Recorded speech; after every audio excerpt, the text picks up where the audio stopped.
Let's begin. Hello everyone, welcome to my patch 7.10 rundown. This is most likely going to be the patch that most pro leagues start on. I know, for example, the North American and European LCS will begin about a week and a half to 2 weeks after MSI ends. As of time of the recording, MSI ends in a week, meaning by about the time MSI ends, whatever patch is on the live server would be LCS eligible, and then within a week from there-ish, North American and European LCS starts. So yeah, I'm almost certain that exactly week 1 of the LCS will be on 7.10, and then week 2 and 3 will be on 7.11. For those who really watch esports, you have that. For those of us who are just playing on live, this is the follow-up to 7.9, which is the preseason patch. The preseason patch had 3 tank reworks and a lot of item updates, and no champion buffs and nerfs. Now this one is 7.10, it has some champion buffs and nerfs, and I think they're very interesting, so let's go into it. First up, Heimerdinger has very large changes. Okay, so his base health regen is going down. His passive, instead of giving health regen to his turrets, gives him move speed when he's near his turrets or allied turrets. Okay, so I can do math real quick. So Heimerdinger's health regen going down is actually really big. You can see here the amount of health regen he's getting is roughly halved. I think this is actually substantial. I think this means actually quite a lot that he's getting so much less regen. I think this is a big deal. And so even though the other changes are probably power positive in general, this nerf is big enough that it might really hurt him. We'll see if that's true. The kiting might help a lot, though. It'll help him in a lot of matchups. This is probably better than giving his turrets health regen and giving allied champions health regen. In the general sense, it's probably stronger, but it's different. Okay, so let's keep moving forward. Huge changes to his Q, to his turret. Okay, so he gets rank 5 of his stack limit. If you didn't know, he can store 3 turrets in inventory and then place 3 down. He could always place 3 down, but this is how many he stores in inventory. How quickly he stores a new stack is the rank 5 value. Now the base damage on the cannon of the turrets has gone down by a fair amount. It went from 12 to 36 to 6 to 18, so it got halved. So the damage got halved, but the AP ratio got doubled. The beam damage went down at ranks 4 and 5, but the AP ratio is the same. Turrets no longer mess with champions nearly as hard, so they hit turrets much. Oh, and they actually turn off much more quickly when he leaves the area. So also I assume this matters when you kill him as well. I don't know for certain. This depends how they want to decode it, but the same mechanic used to exist for when he left the area versus when he died. They would turn off in a few seconds. This might now be immediate. So turrets are much less self-sufficient. I'm going to skip this for a second. They no longer gain beam charge on their own. They no longer spawn with beam charge. So, okay, they shoot the beam less. The beam does less damage. The cannon shots do less damage, although with AP ratio they are higher. He has more turrets at almost every rank, but they gain beam charge by you landing your W or E. Wow, that's a lot of changes. Okay. Oh, this didn't update. Hold on a second. It doesn't really matter. Okay, the beam damage went down. I forgot to include that. This didn't update the number. It's not a huge deal. Basically, you can see, though, that even though the base damage of the cannon went down and it got halved, the fact the AP ratio got doubled means it takes you basically nothing to get the damage back. Like rank 1 Heimer Q, it takes 40 ability power, which is AP Quince Doran's Ring and 10 AP from somewhere. That's not hard. So generally speaking, the cannon actually does more damage overall. The beam, again, does a bit less damage at ranks 4 and 5. And it doesn't charge on its own. What that means is that Heimerdinger is going to shoot a lot less beams in the actual laning phase against minions, which can be pretty substantial. Alright, so this is somewhere between power neutral and a buff. Or sorry, it's somewhere between a nerf and a buff, because having to learn skills to get beam charge can be kind of difficult. Let's move forward though. Hextech Micro Rockets get substantial buffs. Mana cost down a flat $20 ranks. Cooldown now goes down once per rank, 1 second per rank. And as mentioned in the turret part of the patch notes, your rockets grant beam charge, which is really big. Because now when you land a rocket on somebody, you get beam charge. So just quickly the numbers on how much better rockets are. The cost is between 80% and 70%. The cooldown goes down to about 2/3. This is actually pretty big. So you're spamming rockets much more often, especially with the 7-second cooldown. And again, as we mentioned, it charges your turret beams. And as long as you can land 5 onto a person, you're going to full charge the turret beam. That's a pretty big deal. Hextech, or the Electron Storm Grenade, got changes. The cooldown got flattened to the rank 4 value. The radius got buffed. Now this is the radius of the damage and the slow, not the radius of the stun. Now it still means you're going to wave clear with it better. It means you're going to slow champions a bit better. You're, again, not going to stun quite as well. Or you're not going to stun any better, but you're going to stun the same. And again, you don't have to rank it up to get the rank 4 cooldown, which is quite nice. Similar to the micro rockets, if you hit a champion with a grenade at all, including the larger radius that has been improved to 250, you are getting a full charge on all of the turret beams within 1,000 range. You could also, in a pinch, not stun, but grenade yourself to full charge your turrets within 1,000 range, which is quite nice as well.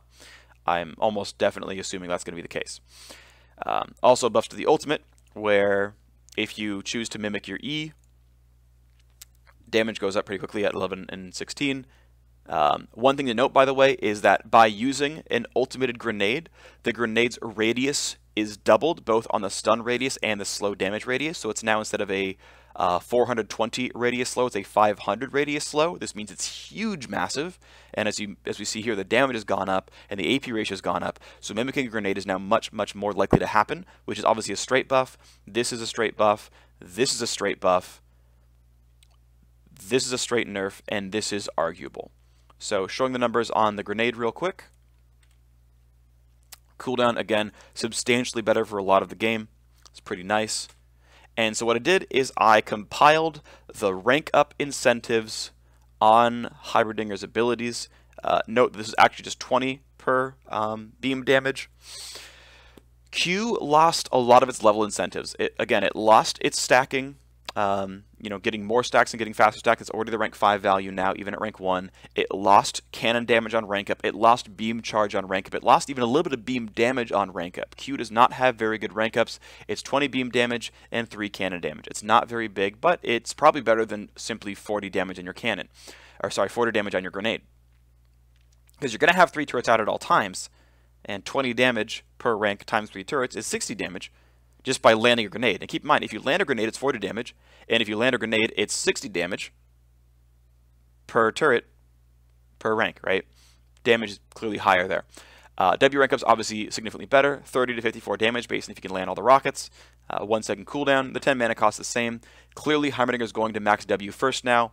That seems pretty strong. I'm going to check Twat. Okay, great. Twitch chat is spamming. That's useful. Good job, Twitch chat. Way to be amazing. Now, as far as what this means overall, it means Heimerdinger is going to max W first. He is very much going to max W first as a result of these changes. He's almost definitely going to max Q second, probably always. I can see a world where he maxes E second because the Q level ups aren't insane, but you probably still max Q second. In sum total, what this means to Heimerdinger is he's losing some HP regen, he's losing some HP regen on his turrets as a result of the passive changing, and his passive wave clear goes down a lot. Because of the fact that the turrets no longer create beam charge on their own, means they are not using beams on minions. And because it takes 100 AP for rank 5 of the turrets to do the same damage, because you're not maxing turrets first anymore, so it takes even more AP for your turrets to do the same damage they used to, you are not auto-pushing nearly as fast. Heimerdinger no longer automatically pushes the lane nearly as fast. By mid to late game he will, but that's after the early laning phase. Instead, he's using Hextech micro rockets for poke and wave clear. Now, I want to point out that the mana cost per damage to minions ratio has gotten much, much better via the fact that you're masking it first, which masking ability is almost always mana efficient, and the mana cost went down. So if you want a hard wave clear, you can just use W for it. And then his actual sort of champion interactions, he is less anti-melee because of the less auto-pushing. Dodging skill shots is more of a fair proposition, so arguably better against ranged champions, arguably a bit worse against melee champions in lane. Roughly power neutral, max rocket's going to be pretty powerful. I think it's some cool changes. We'll see how he goes.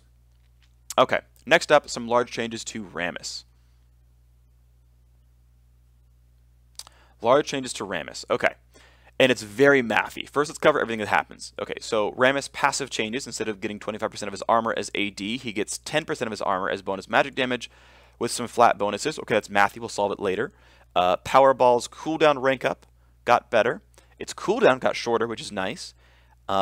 Pretty important, by the way. Powerball is now a channeled effect, which means I'm almost certain that silencing or stunning Rammus will turn off Powerball.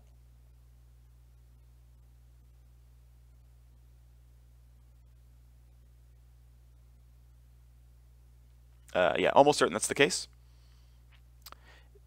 His move speed on Powerball is going to be higher basically at all times. Does not matter what rank up it is. The damage rank up went down, but he's going to be maxing at second, so it's going to be doing more damage in a general game of League of Legends. The stun got half duration but twice as powerful, or sorry, the slow got half duration twice as powerful, which is essentially the same mechanic. Arguably, it's a buff, nerf, or power neutral depending on the situations you're in. I think it's close enough to power neutral that it's just whatever. Some usability stuff to the Q. The radius on checking is slightly down, which means you can navigate minions better. Generally speaking, you're going to collide with champions just as easily as before, so it's not a huge difference. Defensive ball curl now scales with Rammus instead of being a flat value. This means huge things. It means he's going to max it last instead of first or second. Ball curl now slows him as well. Oh, by the way, the cooldown is also incredibly shorter. And by the way, cooldown of ball curl starts when you cast the ability, which means you can permanently ball curl forever. We'll talk about that later in a bit. You can once again re-end it early.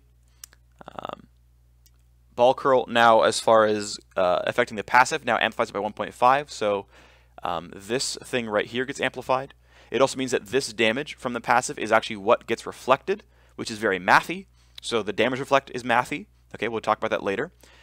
His taunt, instead of shredding armor, gives him attack speed, which is generally speaking a buff. And the attack speed refreshes anytime any one of his abilities is active, meaning his W, R, or Q. They're all duration abilities, so huge buff, keeping the attack speed. And then another major change, Tremors has less damage, but it deals double damage to turrets, but it also slows champions and minions. Wow, there's a whole lot going on here. Okay, so first off, if that's an information overload, I want to point out that Rammus does the same things. He powerballs at you, it deals damage and slows. He hits ball curl, he gains bonus armor and MR, and when you hit him during ball curl, he deals damage to you. And he still taunts you, and Tremors is still an ability. Okay, so it's mostly the same. Let's break down them all individually, though. Okay, so the damage coming out of his passive armor to auto attack damage passive. Here's how much attack damage he used to gain. Here's how much bonus magic damage on hit he gains now via the new passive. As you can see, it is more damage. Now, if you buy about 30 to 60 bonus armor, though, this damage is diminished, which means by the mid to late game, his auto attack damage has gone down. However, magic damage tends to deal more damage than physical damage because champions not only tend to buy more armor than MR, in the general sense, that's true, but also champions' base stats have more armor than MR. Because champions get 70 to 80 armor by level 18, and only 39 to 50 armor, 39 to 50 magic resist at level 18. So your average target has less MR, but by the mid to late game, his damage is down. But in the early game, it is more damage, and his magic damage, meaning it is better at clearing jungle monsters because Gromp and Krugs are both more susceptible to magic than physical damage as camps, meaning Rammus' jungle clear got better.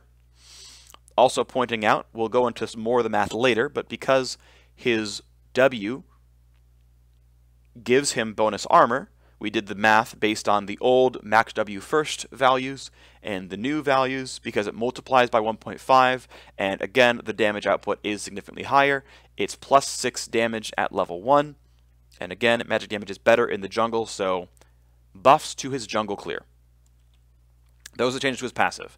Yes, in the mid to late game, once again, if you buy armor, it is a bit less damage, and arguably it is a nerf to his champion damage in the late game. But there's more that's going on here, so stay tuned. Q got large changes. Now, once again, as I mentioned before, I think it is honest to assume that his level ups changed. I think old Rammus always maxed Q last and he usually maxed W first.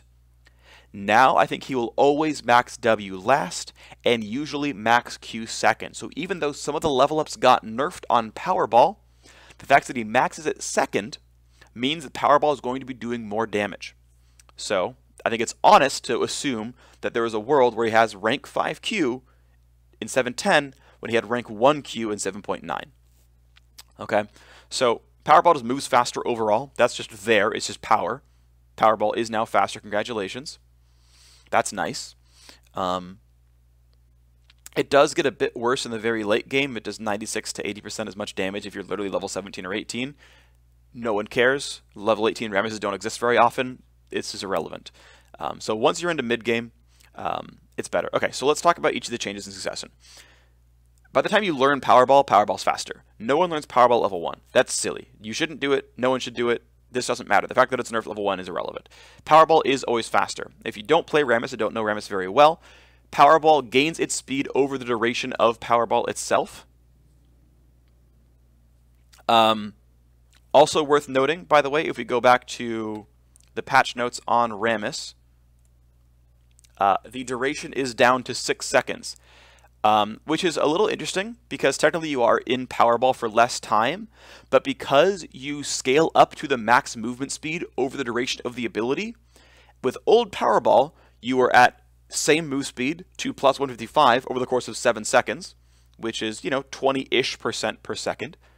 And now you are getting, we'll say at level 11, you're getting up to 200% bonus move speed over the course of 6 seconds, which is substantially increased speed, right? It's like 33% move speed per second instead of 20% move speed per second, which means any Powerball that is up to 6 seconds long is massively faster than the old Powerball. And with the cooldown being shortened, generally speaking, I mean, like, it's better, right? Just the ability is really stronger. You are much faster. So the reduced duration almost double dips in terms of making him faster in Powerball. Once again, cooldown much lower. The damage is higher because you're maxing it second. And I want to point out that there is a slim but very real world where you are a level 13 Rammus with rank 5 Powerball, which does 2.5 times as much damage and has less than half the cooldown.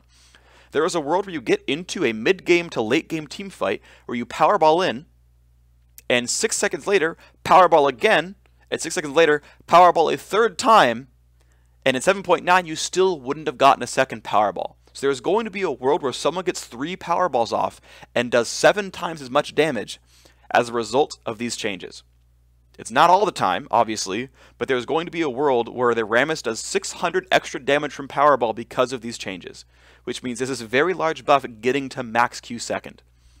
It really is. It really does matter.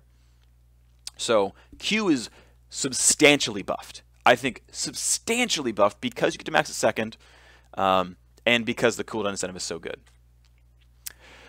W is insanely mathy. Okay, let's talk about how much resists he gains as a result of the changes. So Rammuses used to max W first or second based on the build. They would max taunt first or second as a result. And now you are maxing it last because there's almost no level incentives on defensive ball curl anymore. In the first 3 levels, defensive ball curl is simply stronger. That's what the green means. Rank 1 ball curl is better than old rank 1 ball curl, which means your bonus stats in the jungle are stronger. Also, keep in mind, the cooldown on defensive ball curl is the same as the duration, meaning in the jungle, you can leave defensive ball curl on permanently, which means you are always taking reduced damage, always reflecting damage, and always getting the bonus damage back on the monsters. Holy cow, that's big. It means in a team fight, you can remain practically invincible for basically forever. That's also really big. Whew, wow, sounds good. It is good. Now, if you were to max it first, it is not as tanky in the early to mid game. If you were to max it second, it was still better throughout the mid game, up through level 7 or so. By mid to late game, it does give you less stats unless you buy a lot more. Old ball curl just gave you flat bonuses. This one scales with your purchases. This means that once you have purchased yourself a thorn mail and had any runes and masteries at all, defensive ball curl is now tankier. But if you didn't buy anything, if you went attack speed Rammus for some reason, technically it's worse, but how much armor and MR it takes to buff is not huge. And again, this is, by the way, with the old values, maxing it first or second. With the new values, I'm assuming you're maxing it last. So this is a rank 1 defensive ball curl up until level 14. And with rank 1 ball curl, with a Thornmail, it's just better than old ball curl in terms of defensive stats, with 1 skill point invested with a lower cooldown. Which means in the real world, this is generally speaking a buff. Again, you are slowed while using it, but the cooldown is different, which means there are some changes here that are harder to measure objectively. But as far as defensive stat gains, it is, I would say, generally a buff. Magic resist required to buff is a bit worse for Rammus because, as we mentioned before, base stats are lower, so the amount of MR you have to buy is quite a bit higher. This does mean that Rammus is less generically tanky. It also means that he's less, I have Cinder Hulk, now I'm invincible in the mid game. You have to actually invest in the stats to be tanky, or to be tankier. This does matter quite a bit, by the way. It also means that Rammus's core build is no longer just flat health all the time. Like, his best build is not Cinder Hulk Sunfire Cape anymore. You actually want to buy armor and MR to further, invest in this power. But we're not done with the math yet. Oh, those are a lot of numbers. Okay. So again, we said if you max W first or max W second, compared to what it is now. This is how much damage return the ability has. How much damage return the W gives. Now, I made a mistake and didn't include percentages. I probably should have. That's my fault. That's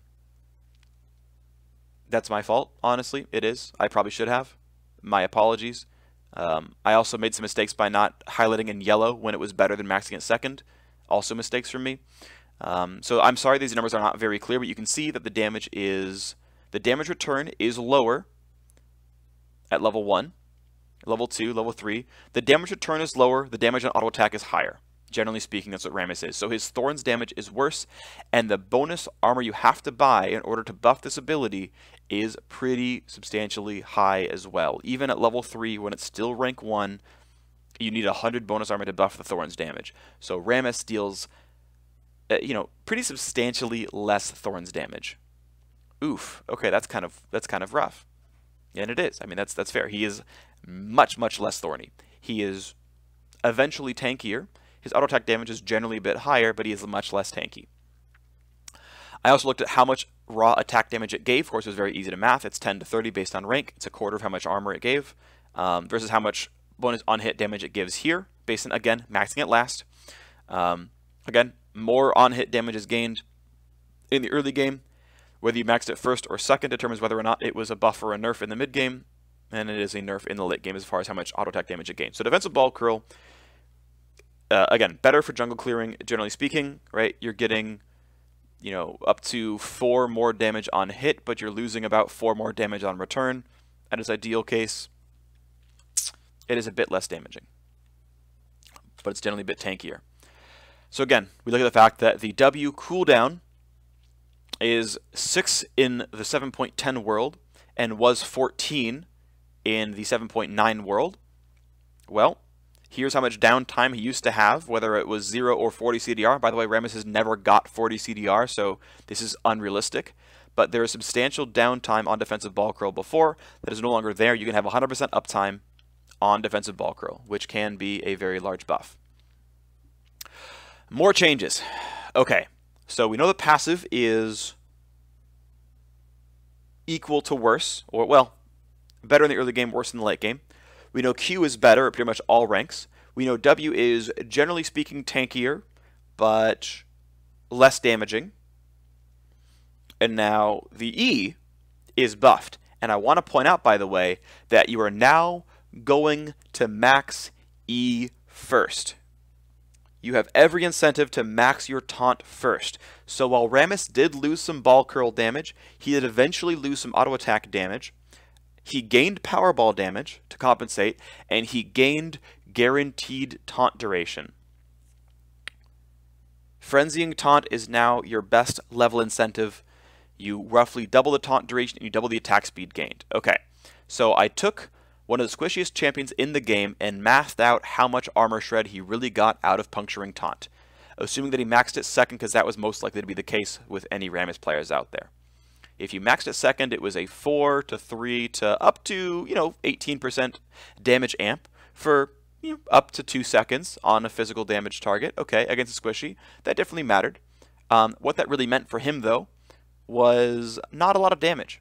It meant that if he put on Ball Curl and taunted somebody, he would gain 2 to 40-ish total physical damage, right? Taunt essentially dealt 40 damage as long as he auto-attacked the target. That's what it meant, okay? If you taunted someone, put on Ball Curl, and auto-attacked them, the math came out to doing somewhere between 2 and 40 damage based on rank of everything, because the armor shred was the most important part of that. And the duration obviously mattered quite a lot as well. So it meant that taunt didn't really do a lot of damage. Now, obviously, if you had a Lucian or a Zed trying to one-shot somebody, technically, yes, you could armor shred them, and the Lucian or the Yasuo would do more damage to them. Yes, that existed. Okay, fine, right? You could have given over 80% damage amp. That is to a certain extent. That team-wide damage amp is gone. But now that you're maxing it first, by the way, you're gaining a lot of extra attacks. And because in the early to mid game, your W auto attacks do deal more damage, instead of, at level 11, your puncturing taunt giving you 15 bonus damage total to Ashe, it's giving you 75 bonus total damage to Ashe, which is quite a lot, obviously. It's a significant upgrade here. By end game, it's 100 extra damage. If I turn on Ball Curl and taunt you and haven't bought any armor in the game, and I auto attack you, I'm doing 100 extra damage via the attack speed. So that's pretty nice. Also want to point out, by the way, as we mentioned in the patch notes, the attack speed on Frenzying Taunt consistently refreshes while the other abilities are active. Meaning, if I taunt you, turn on W, then turn on Tremors, I'm keeping this attack speed for a large amount of time, which means I'm consistently punching you with 40% bonus attack speed with my upgraded, on-hit damage. Punch, punch, punch, punch, punch, punch, punch is really quite nice. E is substantially buffed, and you're maxing it first, which means it's even more buffed because it means that the taunt duration is longer at level 4, at level 5, at level 6, at level 7, at level 8, at level 9, at level 10, at level 11, and at level 12. You have longer taunt durations. That is the entirety of the early to mid game. Rammus taunts for longer, and I probably should have included it in the chart. That's my fault. I should have just gone in and assumed level incentives more and just made the charts cleaner. In retrospect, I should have done that. Oh well. I'll probably update that and upload them to Imager later. So E got buffed, Q got buffed, W got arguably nerfed. And then here's the R. R does 60% as much damage. However, it does double damage to structures, so it does 120% damage to structures. So when Rammus gets that gank off and he's immune to turret damage because of Ball Curl, and he kills you because of a 2-second long taunt, and then it's time for the turret siege, he's doing 1.2x damage to turrets, and he's getting a very, very large slow. If you stay there for all 8 seconds, it is 8 to 12 to 64 to 96% slow. That is very large. Whether it's a buff or nerf, it really depends on what you think about the champion. Really what this comes down to is Rammus does generally less AoE damage, right? Tremors does less damage to champions. Ball Curl does less damage to champions. But his single target damage goes up when he chains Powerball on you, when he keeps the puncturing taunt attack speed up on you, and when he chain slows you with Tremors. So it's like Rammus is almost part of the tank rework. His damage went slightly down, his utility went massively up. He gets to max taunt first, that's really sweet. And we go ahead and look at the incentives for ranking up his abilities. The W incentive in sum total is 5% total armor MR. Now I do want to point out, by the way, as we go into the patch notes, that the 20 flat armor gained and MR gained does get multiplied by the 50 to 70. So it's really, 30 armor and MR, and it's really 31, 32, 33, 34, or sorry, 30, 31, 32, 33, 34, and then 70% of the rest of it. Again, it's 1 plus 5% of whatever he's bought. The rank up incentive is crap. E incentive is 5% attack speed and a quarter-second taunt. And again, this attack speed refreshes, which is huge. And everyone was already maxing E before Powerball.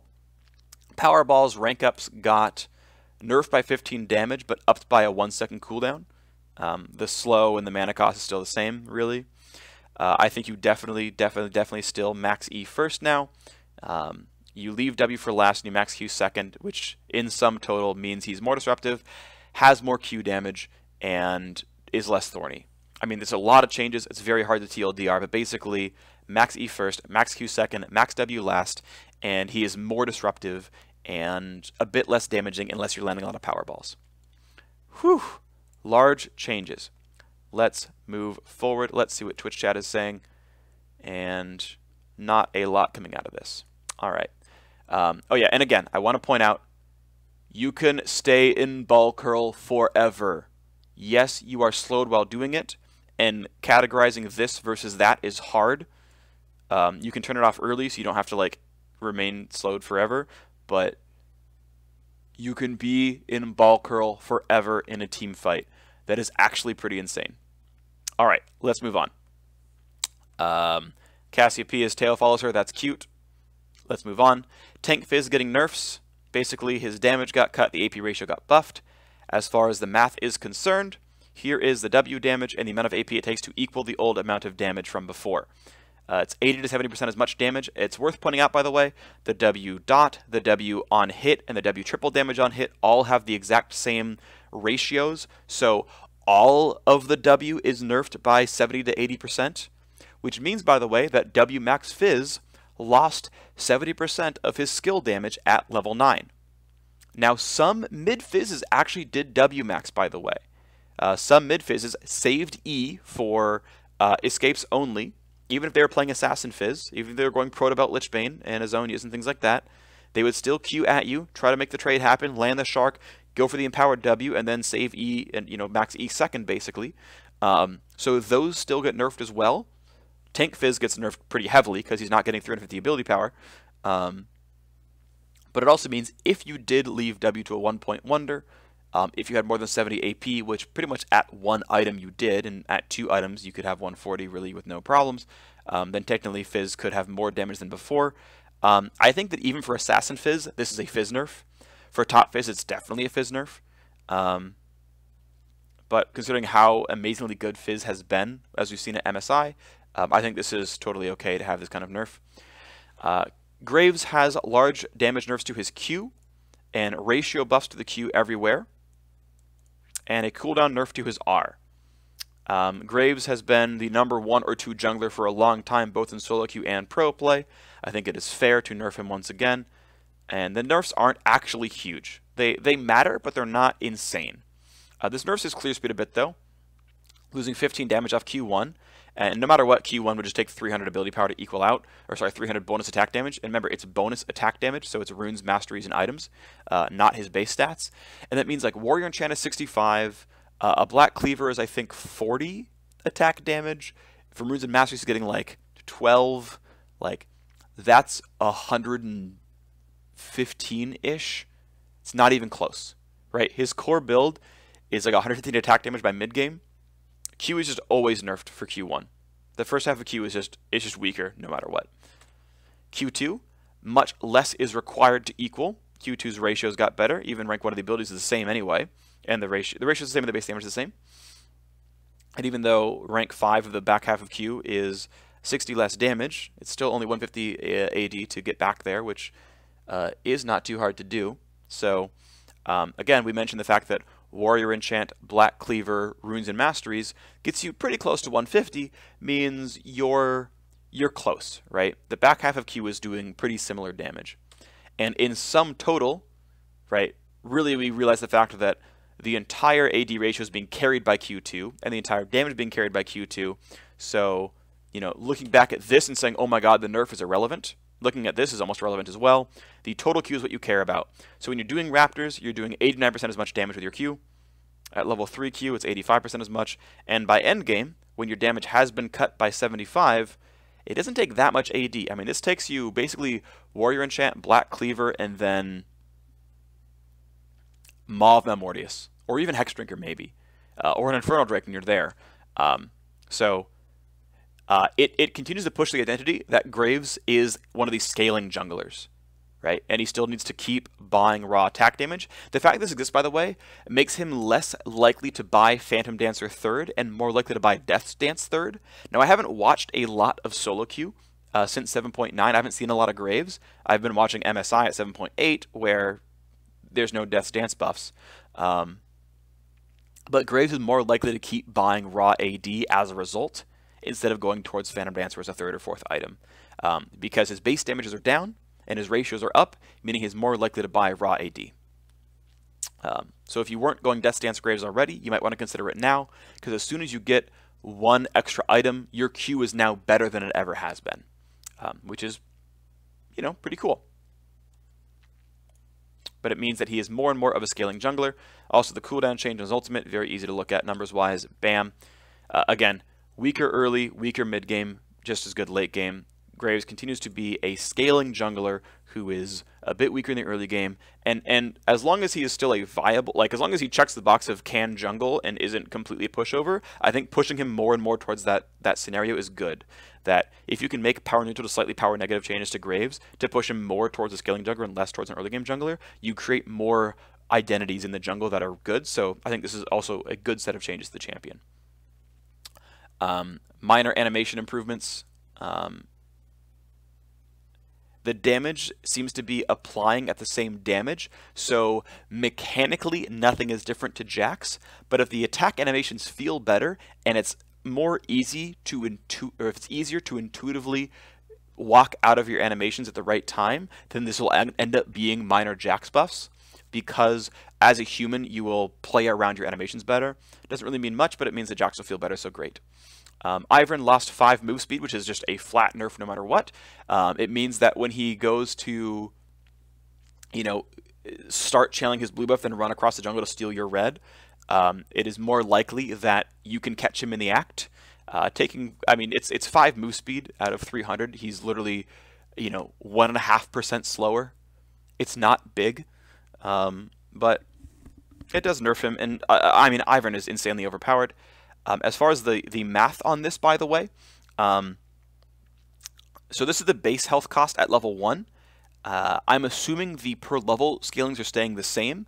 Basically, your health cost goes down 1.25% per level, and the mana cost goes down 1.5% per level. What that means is we have a chart. So this is what Ivern's health costs used to be. And keep in mind, the health costs were base health, so you couldn't scale it in any way. This just was how much health it cost to take a camp, and how much mana it cost to take a camp. Here's how much it's going to cost in 710, and mana it's going to cost in 710. Assuming the ratio of like cost per level is the same, potentially this nerf is actually softer. I doubt it. You can see that the costs never get all that high. It still only caps at like 280 or something, and the mana cost caps at, you know, 180 itself. So it's not huge, but it is technically up to 3 times the health cost by late game. This is a little bit unfair to say because an 80 health cost means basically nothing, and neither does 250. For a champion who buys Redemption and like Athene's and Holy Grail and other health regen items, and like a Knight's Vow, he's got health regen to spare, but it does mean that his very early camps cost 30 to 40% more health in the very early game. So his first clears got way more dangerous. And it's funny because, you know, while casting MSI, I sort of made a comment about, you know, Ivern's safety in invading. It's not like he's going to fight the guy 1v1. He's not going to fight the guy 1v1, but he is still running into the opposing jungle in order to counter jungle camps with his smite. And if he takes 40% more health cost to channel on that camp, and he is 75 health weaker per camp, he is more likely to be fought. And one thing I also want to point out, by the way, is this nerf means more than the numbers imply in the early game. The reason being, Ivern has tons of health regen in general as a champion. Smite gives back health. He's got base HP 5. He's got a refillable potion in his inventory. So, like, you look at his old clears and you go, yeah, he goes and gets 4 or 5 camps and he full clears and he smites them and he's at half HP. So, 30% more damage means he's at 1/4 HP. And that's not true. He's losing 50 more health per camp every camp at level 1. Which means that if you finish your jungle clear at 200 HP, and it took you 4 camps, you would finish your jungle clear at 0 HP.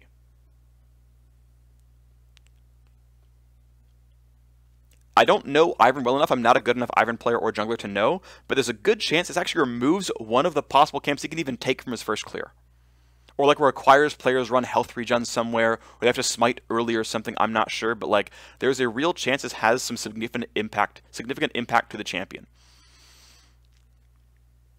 Alright. These nerfs are very large. I think these nerfs are very, very large. I'm thinking at least 4% win rate off the champion. Okay, that's probably exaggerated, but he's like a 54% win rate champion already. Like, I think these nerfs, they look kind of small. Like, it's literally 3 lines. I think this nerf is very large on all fronts. Lee Sin nerfs. The world rejoices, I'm sure. Loses 5 move speed. Didn't really need insane move speed considering how mobile he is already. And more early game nerfs to Dragon's Rage. It's kind of interesting. It basically just means his early game has gotten weaker. There's the numbers. Obviously, it's 20%, 13%.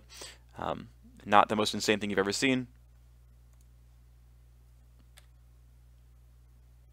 Lee Sin's weaker. Lee Sin is still Lee Sin, but technically he's a little bit worse at doing Lee Sin things. He didn't lose any of his tools, really, but I don't know.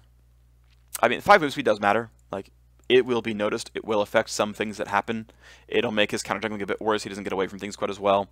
It might mean that now that he's a little bit slower after the ward hop, he's a bit more catchable. Maybe, who knows? It's a love tap. Like, the thing is, I don't think Lee Sin is actually overpowered. Like, in my honest opinion, I think he is definitely not OP in solo queue. I firmly believe that. He's just very popular because he's very fun, and that's what it comes down to. People like playing him because he's fun. That's why his pick rate is so high. He's one of the funnest champions in League of Legends. Same with like Yasuo, same with Ahri, Thresh, right? They're popular champions because they're popular champions, not because they're necessarily overpowered. But yeah, I mean, these nerfs matter, right? It hurts his early game a bit, less kicks. Lulu gets some base health cuts and some shield value cuts. Now this generally nerfs support Lulu more than it nerfs mid Lulu. It matters for both. Mid Lulu can get all in just like support Lulu can, but a base health nerf without hitting a scaling health difference means that if you're gaining less levels, it means more to you there. Also, support Lulu always maxed E first. Mid Lulu typically didn't. Let's look at math. Here's how much health she has versus had, old versus new. She is 5% less HP in the early game and 1.5% less HP in the late game. As you can tell, at a certain point, it doesn't mean quite as much anymore. Her E shield lost 1/8 of its power at all ranks, which again, losing 10 shield on a mid Lulu who's got 300 AP doesn't mean very much. Losing 30 shield on a Lulu with 50 ability power means a lot more. Mid Lulu is definitely much stronger than mid Lulu. In fact, I feel like mid Lulu could do with some buffs. Like, I wouldn't have minded seeing like 3 HP per level get added to this champion just to like help mid Lulu out, or like add a small 0.05 AP ratio somewhere to help mid Lulu out. That said, mid Lulu's playable in pro play. These nerfs do hurt her though, so maybe it goes away again. I don't know. Hard to say. And then for a bit of fun, I decided to say how durable really is the Lulu if she self-targets everything. Base health plus E max first plus R on herself. Old values, new values, and she is 6. She actually loses even more stats because of course she doesn't have rank, any ranks in R early game. But she is up to 2% less durable, up to 6% less durable in the early versus late game. Numbers for fun. Just kind of see what the overall impact is of that stuff. Okay, looks like we're fine here.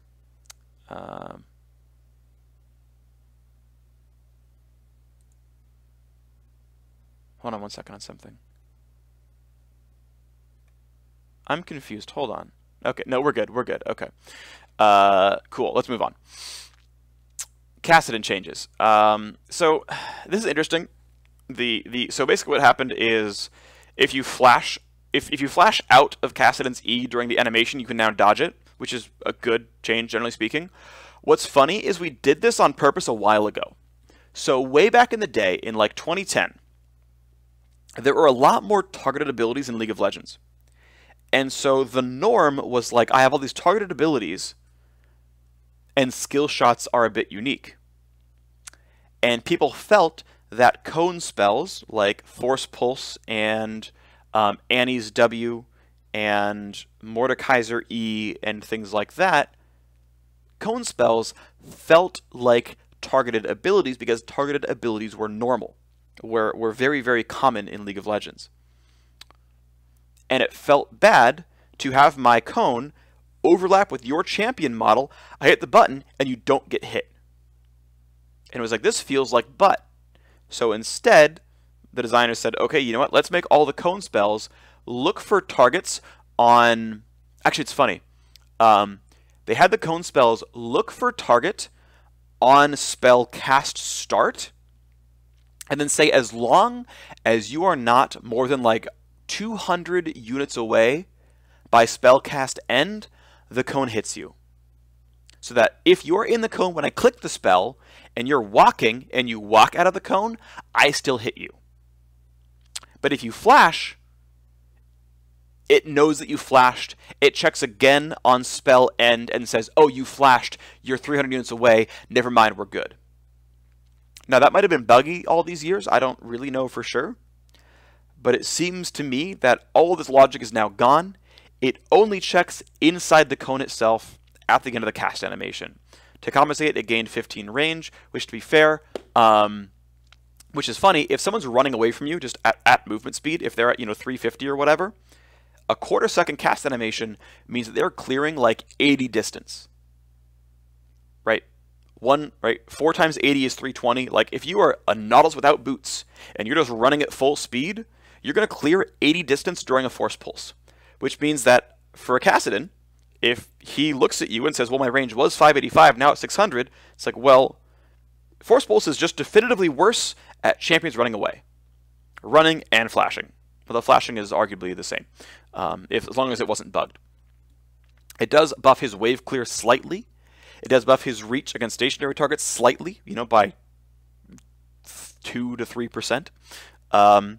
But I would say, generally speaking, this is actually a slight nerf to Force Pulse because you are, I think, significantly more likely to have someone get out of range of your Force Pulse. Like, I think there's more situations where the movement matters and the range matters, is what I'm coming down to with this. Okay. So, follow-up changes to Maokai based off the tank rework. If you missed out on the tank rework, basically there's a major change where his sapling toss now has % health damage on it, and if you threw it into a brush, it does double damage if it then runs onto somebody. Now, the one thing I wanted to point out is that Maokai is overpowered to support, underpowered in the jungle, and underpowered in the top lane. And let's point out something, by the way. Support Maokai maxes E first, right? All the Maokais are maxing E first, and they're buying freaking AP Maokai items. They're all going for AP Maokai, maxing E first, and being a huge douchebag. Whereas top Maokai is saving E for last because they need Q for trading, and they need W for the root duration to do their job as a tank in the late game. Jungle Maokai was maxing Q or E, it depended. But again, all the Q max Maokais were underpowered, and all the E max Maokais were overpowered, aka support Mage Maokai. So the changes, and I think they're so clever. I love these changes. I think they're super, super smart. The changes come in with that in mind. Okay, so his passive works better. It doesn't work against structures, which is too bad because that's a nerf to his landing phase, to be fair. But it's a bit snappier, so that's nice. It's snappier by 10%, which matters. And that means more for tank Maokai, who's actually auto-attacking the front lines much more often. Q max no longer punishes you on mana cost. Q max now gives you better cooldown returns, and Q itself for a melee champion is stronger. So these all buff Q max tank Maokai. Sapling Toss now punishes you with mana cost for the rank up because it has damage on the rank up. The base damage on the ability is down by 20 flat, no matter what. And the level incentive has now gotten worse. So E max Maokai, I mean, to be fair, like, E max is like rank 5 E just does 20 less damage, period. Rank 1 E gets to keep its % health damage at cost of some flat base damage onto it. But if you do continue to max it, you have a higher mana cost, which means support Maokai gets nerfed. And what's really clever is, let's look at the numbers about this. Okay, so we're going to look at the Maokai Q stuff first, right? So again, as soon as you start putting points into it, it's better. As soon as you start putting points into it, it's better, right? Cost is at, 3/4. Cooldown is at, 80%. That's pretty nice. Q Max Maokai, which is going to happen in the top lane, got buffed. Cool. Good for top Maokai. He needed the help. He was a 46% win rate champion. All right, Maokai E. Here's where the math comes in. So because it lost 20 damage, but gained 2, 1.5, 1, 0.5, or 0% health damage, at a certain health value of your target, the damage is the same. So if you have rank 1E, like your top Maokai, at 1000 HP, your sapling does the same damage. Which means, granted, it is going to be worse at wave clear at all times, which is fair. But that Nautilus at like level 4 has 1000 health. So rank 1 sapling is going to be doing more damage pretty quickly into the game for top Maokai, who leaves E at a 1-point wonder.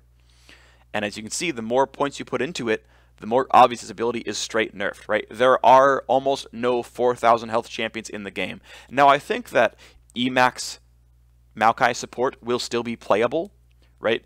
Losing 20 damage and gaining 0.5% HP damage is not the end of the world. It does slightly less damage, but who cares? Losing some mana cost does matter. Support Maokai doesn't have insane mana regen. But very obviously, this has some effects here. This nerfs support Maokai and tends to buff top and jungle Maokai who need it. There was one other change. I guess it got pulled from the patch notes, or it's in the bug fixes somewhere down here. But Sapling Toss used to, and maybe still does, in 7.9 it does, trigger Thunderlords on its own. The dot of throwing a sapling into the brush basically counted as like spell damage instead of dot damage or whatever, and it meant that it would trigger Thunderlords. So you would hit a brush sapling and you would trigger Thunderlords with your trade, which was super obnoxious and really not okay. And it probably is fixed in 7.10 and just missing from the patch notes here, but that is obviously a nice nerf to support Maokai as well, because only support Maokai went Thunderlords. So support Maokai down, and top and jungle Maokai better. And here's a quick tally of the level up incentives on the ability. Okay, Q gets a 0.75 second cooldown. This actually should have been green. It's a bigger level incentive than before. So Q gives you 45 damage and almost a full second of cooldown. W gives you a 1/10 of a second of root, 1 second off the cooldown, 5 more mana cost, 25 damage. E's incentive no longer gives % health damage, so it gives 20 to 50 if it's in brush or not. Still gives that same brush duration, but now it has a mana cost scaling. So E's incentive went down, E's incentive went down, W's incentive stayed the same, Q's incentives actually went up slightly. So again, those who are doing those things got to be better. Feels good, man.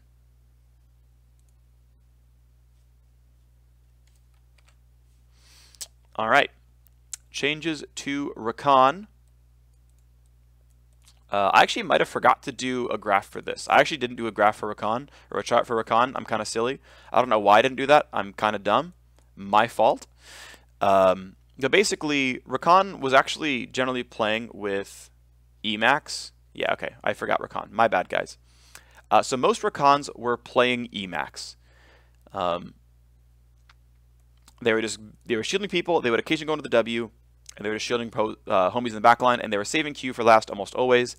By buffing Q's range, Q is now a more worthwhile ability to level up, because the rank up incentive on Q is cooldown and damage.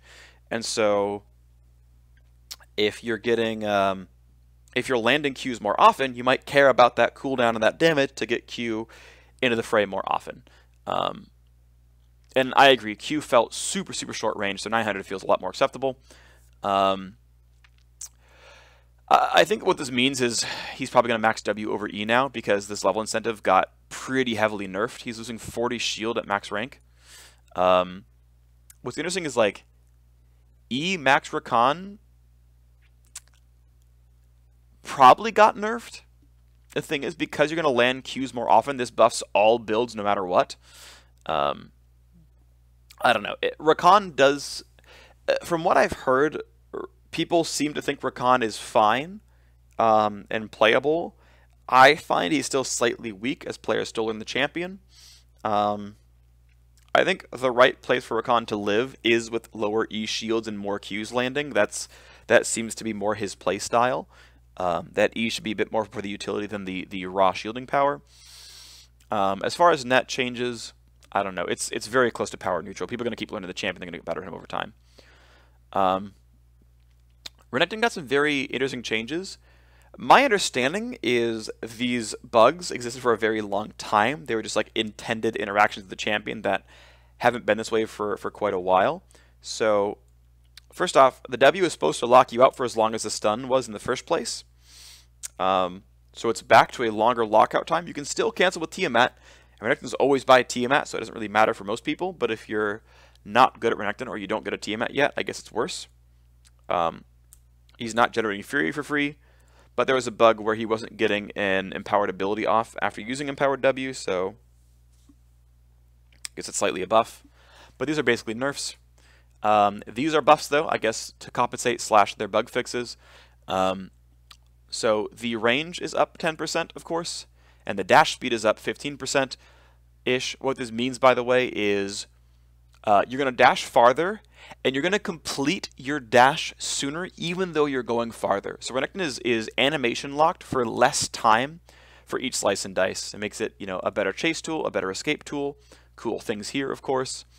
I think these are all very, very minor. It means basically nothing. But basically, a tech designer came in and looked at the code of the abilities and cleaned them up. So that's cool. Riven, these changes are pretty power neutral. There are some minor power losses here. Basically, they're all about animation canceling, and I'm not a good Riven, so I don't fully understand everything going on here, just because I'm not a good Riven. So your timers and stuff are tracked in your skills instead of your buff bar. Fine, whatever, that's fine. Cleans it up. Kind of nice for Riven. She gets to see how many stacks are on her passive under her health bar, which I think is a good compromise, because opponents don't really need to know. They don't need to know how many stacks of Runic Blade she has, because her autoing you is bad regardless. But for Riven, it's a bit easier for her to optimize to make sure that she knows how many autos are there. It'll probably help worse Riven players understand they need to auto attack as part of their patterns. So that's cool, I guess. Technically, this is going to only be a buff for Riven because it's information for her. Basically, the way that you could animation cancel Broken Wings, the window was actually kind of wide. And that's been narrowed towards the middle, so it's going to be all at the same time. I forget the exact timings, but basically, because of how wonky some of League of Legends code is, the Q accepting a cancel was kind of like, I'm casting Q, and then for the next few seconds I can cancel, like, at a random time between here and there, and now it's like, I'm casting Q, and I can cancel here. It's kind of in the middle. So that's fine. This is a nerf. You could have animation canceled with emotes like joke, taunt, laugh. That's gone. Good. She's supposed to have to use an ability to do that. This is a buff to Q following people with higher latency casts. That's nice. And then I guess there's some bug with the knockup against other things. And then you can now E into Q properly or Q into E properly. So QE is now going to flow properly. So that's a straight buff no matter how good you are at the game. All right, great. Good for Riven. Good for her. Okay. Sejuani lost some stats on her passive. Now, what's interesting is the way the old passive used to work, or the passive in 7.9 used to work, is it was functionally identical to 50% damage reduction. Double your current armor MR plus 100 is the exact same as 50% damage reduction, except for the fact that it affects Iceborne Gauntlet and it is nerfed by Last Whisper, but that's it. That obviously is no longer exactly the case. I don't know why this button is still there. That's annoying. Go away. Thank you. So again, it used to be 50% damage reduction, and once you hit level 14, it is the same. So for a base Sejuani, it is instead a roughly 30 to roughly 42% damage reduction, which is weaker, but not insanely weaker. right? Instead of taking 50% damage, you're taking 75% damage. Instead of taking 50% damage, you're taking 58% damage, right? It's not insane. And by the way, the more armor an MR Sejuani buys, the less this nerf matters because her purchases are still doubled. It is not huge. Great, hitbox fix to the Q, that's nice. This change means basically nothing, except that it slightly nerfs CDR builds. This was intended, by the way, from the very beginning with the ability, but I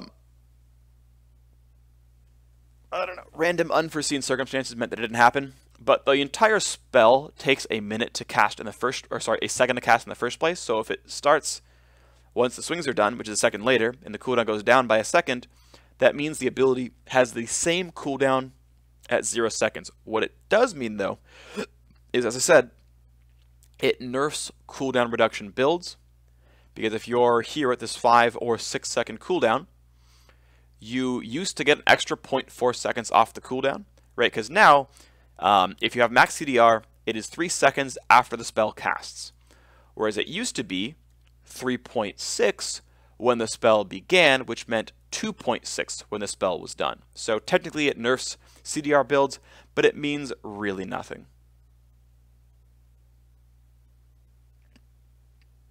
Alright, nice changes to Udyr. The mana costs all got reduced by 5. I'm going to rehash a chart I had back in 7.8 or 7, yeah, in 7.8. So in 7.7, which is before the changes, Udyr's mana costs are based on his ability rank. In 7.8 and 7.9, they were 50 to 33, and in 7.10, they're now 45 to 28, which means this is the part you really care about, by the way. Whatever you max first is almost always cheaper. Whatever you max second is actually always cheaper. Third and fourth, of course, the same, which means now Udyr is definitely buffed in terms of mana costs. My understanding was the effect of the changes in 7.8 were roughly power neutral, which means his spells got stronger, but his mana costs got worse. Now the mana costs are simply better. So the spells got stronger, and the mana costs got better, which means Udyr is a much stronger champion. What's funny is Udyr is actually one of the champions who scales the most with player skill. And it's weird because he has no skill shots and no really awkward mechanics at all. But Udyr is a very unique champion in the way he plays, much like Singed, where he doesn't play like any other champion in the game. So it takes different skills to learn how to play Udyr. And what's interesting is right now, the vast majority of Udyr games are by Udyr novices who decided to play him because there were changes in 7.8. The experts are still actually smashing on this champion in solo queue. What this means is, over time, Udyr's winner will just simply rise because people get better at the champion. It'll rise because of these buffs, and Udyr is likely, well, I don't want to say likely, these buffs aren't that huge, but I think it's pretty possible that Udyr becomes bonkers. Because we already know he's very good at the hands of experts, and now he has no mana worries, or many fewer mana worries, which makes the champion definitely stronger. Quality of life buffs to Yorick. His Mistwalkers now don't die on their own. That's nice. He now replaces Graves with Q so that the Mistwalkers spawn forward in the lane. That's nice as well. Doesn't have to use Q just to exhume them so he can get new Graves. That's cool. And now the Maiden gets buffed if you cast her at level 10 and you rank it up at level 11, which I'm glad that we're seeing more and more of that happen in the game, that abilities inherit the new level up. That's quite nice. Okay, very minor. Those means basically nothing for Yorick, but I mean it's nice. It won't change almost anything about him though. Changes to Zac. Now I know there's some players who miss Zac's old ultimate because they missed being an assassin and one-shotting squishies. But the point of the tank update was to separate tanks from divers, right? A diver is someone like Nocturne or Hecarim or Vi who beats the crap out of somebody is pretty tanky, but, you know, builds a Trinity Force and some damage, something like that. And, you know, they can engage, but they don't really engage team fights as much as they engage on one person.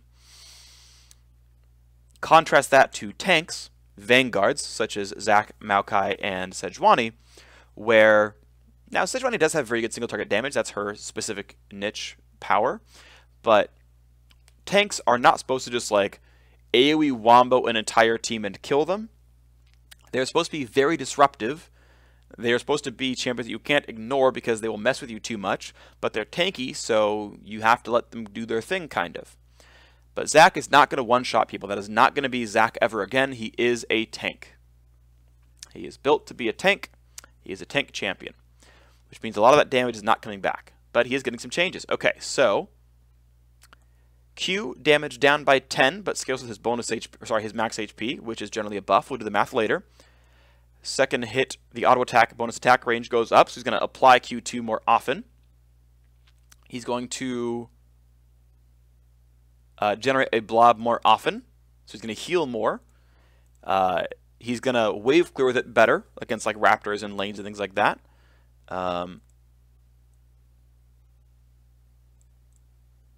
This is cute. Stretching strikes. If it was going to kill a minion, it keeps the corpse and slams them together. So, right. So these are all better things at slamming minions together. It's more likely to grab a second target now if they're all on top of each other. That's kind of cool. So a lot of quality of life buffs to his Q, so that's going to work better in general cases. These do matter. These will buff him a little bit. And now he can cast Unstable Matter and Q Elastic Slingshot during the second attack and while slamming them together. So he can actually Q, attack, and then charge his E, slam, land E. So, right, he's gaining a lot of CC and usability with these changes. These are all quite nice. These are all very small on their own. And to be honest, even together, it's still small. But this does make him a much more usable champion. That's pretty sweet. Elastic Slingshot is getting its CC back. If you point blank E, you're not getting a 1 second stun anymore. Or, I mean, because it got nerfed from 1 second to 0.5 seconds. But those long distance, stuns are back. He's getting his E stun back. As compensation, though, I would say that this is still in total a buff. But they very much do not want his E to hit confirm his R. That is not a thing the designers want. Landing E does not mean you get Insect for free, right? Players should be allowed to flash Let's Bounce, which I personally agree with as an idea.